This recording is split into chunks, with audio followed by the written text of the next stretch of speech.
Ang araw ay di na muling sisikat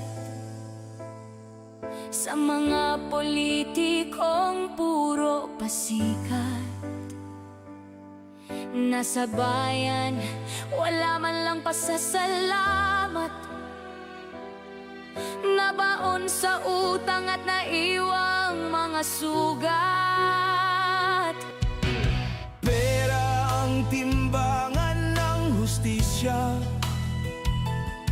Pag mahirap, di ka na makakalaya.